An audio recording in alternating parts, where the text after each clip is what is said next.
Hello, everyone. Welcome to another episode of Erin's Book Club. I have another book review to do.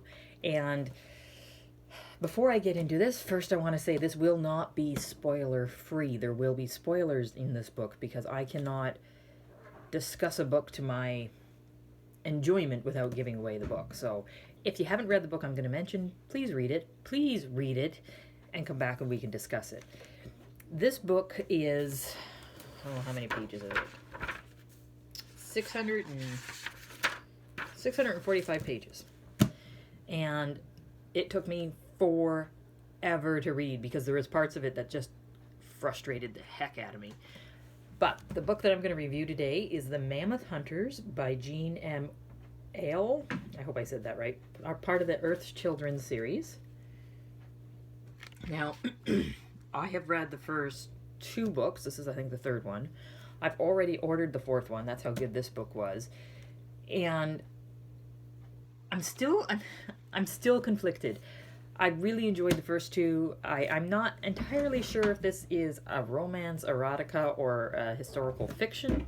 I don't actually know what genre it is. I've got so much to say. Okay, let me read the back of it for you. Or I guess what would be the back. Okay. Ayla, the independent heroine of the clan of the Cave Bear in the Valley of Horses, sets out from the valley on Winnie, the horse she tamed. With her is John Delar. I'm going to say John Delar. That's probably not the way you say it. The tall, handsome, yellow-haired man she nursed back to health and came to love. Together they meet the Mammoth, the Mammoth Hunters, people like Ayla, but to Ayla, who was raised by the clan of the Cave Bear, they are the others. She approaches them with mixed feelings of fear and curiosity. Talut, a powerful bear of a man with bright red hair, a booming voice, and a gentle heart, and his tall, dark-haired sister, Tuli, are the leaders of the lion camp of the Mammoth. It is here that Ayla finds her first woman friends, but some among the Mammoth dislike Ayla because she was raised by flatheads, their name for the people of the clan. Ayla is haunted by her memories of the clan because Raydag, a child of mixed parentage living with the Mammoth, bears a strong resemblance to her own son Dirk. It is the Mammoth master carver of ivory, dark-skinned Raynek, flirtatious, artistic, magnetic, who fascinates Ayla. She finds herself drawn to him because of her uncanny control over animals, her healing skills, and the magic firestone she discovered. Ayla is adopted into the Mammoth Hearth by Mammoth, the ancient shaman of the Great Earth Mother. Ayla finds herself torn between strong feelings for Raynek and her powerful love for the wildly jealous and unsure Jallandar. It is not until after the Great Mammoth Hunt, when Ayla's life is threatened, that a fateful decision is made. Set in the challenging terrain of Ice Age Europe and millions of Jane Austen's readers have come to treasure, The Mammoth Hunters is an epic novel of love, knowledge, jealousy, and hard choices. A novel certain to garner Jean even greater acclaim as a master storyteller of the dawn of humanity. I agree with most of this. She is... Sorry, guys. Didn't mean to take you for a bit of a ride. My phone's plugged into the computer, so sorry. She is a wonderful story writer. And I did enjoy the story itself. It was written really well. However, there are a few times when she kind of broke off from the main story to describe things and describe what the world looked like and what people were creating and that kind of thing. And that was a bit jarring, but not so much that it took you out of the story. And I don't really know how she would have done it anyway. I don't know how she would have done it anyway to get you into the place where you needed to be to understand the story. I do have to say that there were times when I had to put this book down and walk away from it because I was getting so angry with the male love interest, the Jallandar guy. All of the conflict that they had was all his fault.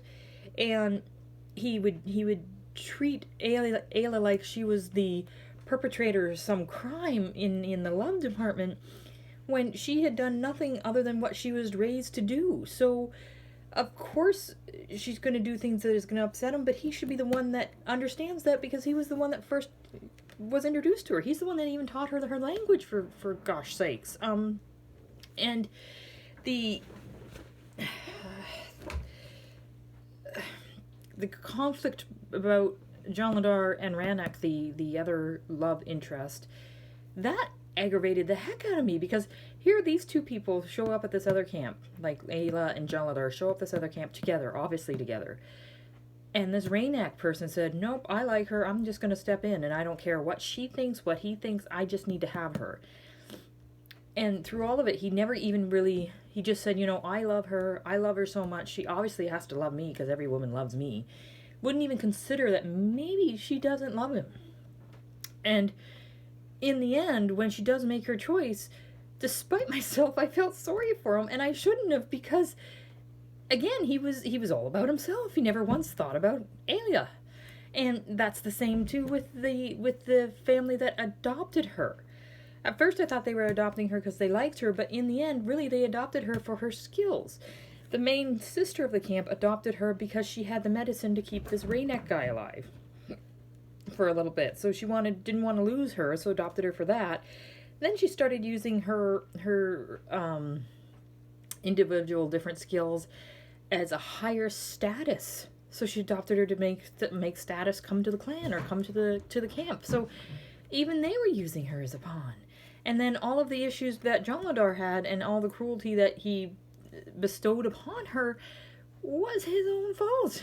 Like, it was just so frustrating in that point. I wanted to take them out, shake them, put them back in the book. Through all of it, though, I really emphasized with the main heroine, Ayla. I'm just going to say Ayla. That's probably not how you say it, but I don't care. I really empathized with her because she was the one that had to struggle and be strong through all of it. And really, in the end, because she was so different, she actually had to stand up for herself. And yes, she had the two men sticking up for her and her family in the end sticking up for her, but she had to make that decision all on her own. Like, I really enjoyed the story, and it made me feel all the feels, but I don't know how I feel about it in the end. I love her writing. I'd like to find out more about what she does. Like, I don't know if she just does the Thirst Children's series, but all in all, I liked it, but there were some things that got me aggravated. But then it's another sign of a good book. Like, if you just like the book and don't worry about anything else, is it really worth the read if it's all happy-go-lucky? Like, in the end, we had a negative part of the ending. There wasn't all happy endings. And the happy ending that they got was hard won. So, yeah, no, I really did enjoy it. I can't wait to read the next one, but it's making me think. So thank you very much for listening to me, guys, and I will let you know when I have another book read.